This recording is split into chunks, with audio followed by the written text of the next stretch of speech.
When I was 7 or 8 years old, my parents noticed that I was inclined to a special maladjustment that drove me to go for walks in the darker spots of woods, where I stayed for entire days in absolute sadness.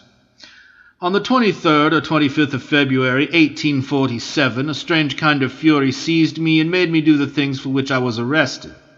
Here is how it happened. One day, I went for a walk in the country with one of my friends when we came by a cemetery.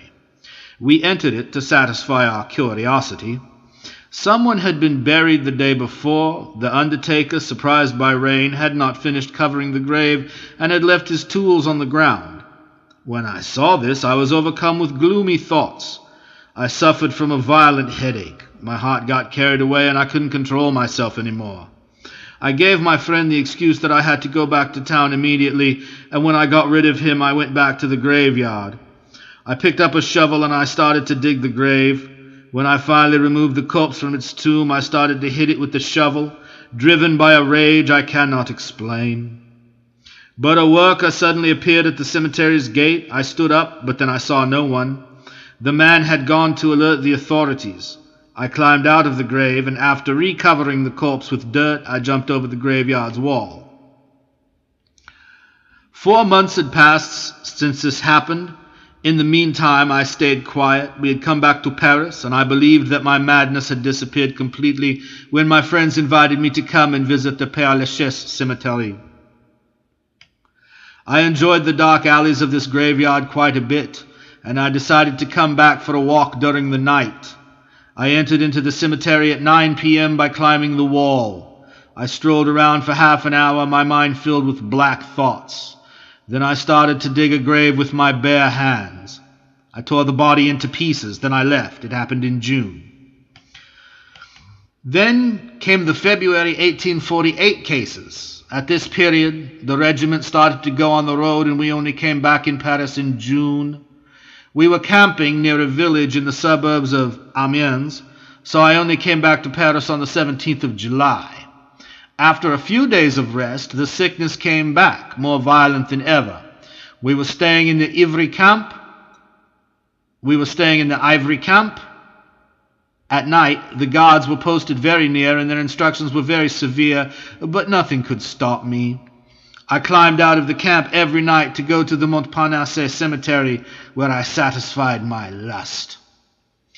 The first victim of my fury was a young girl whose limbs I scattered after having mutilated her.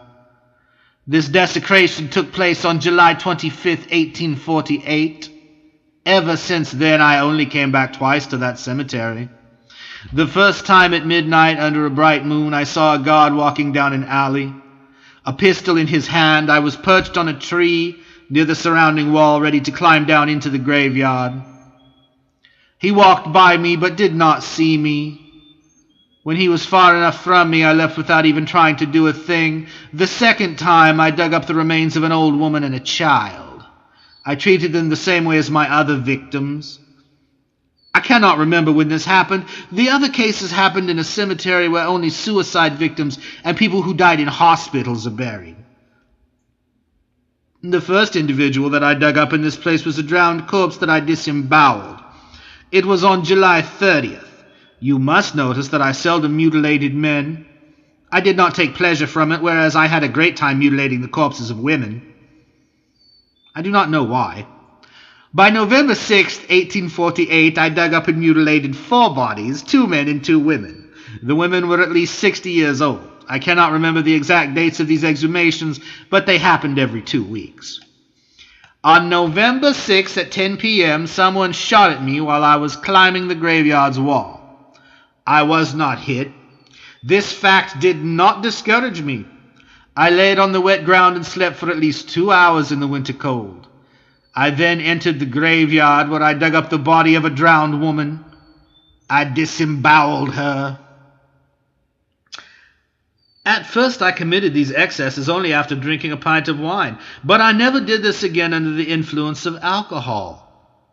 Simple annoyance was enough to drive me to such extremes. You could believe that I was also prone to assault living persons, but on the contrary, I was extremely kind to everybody.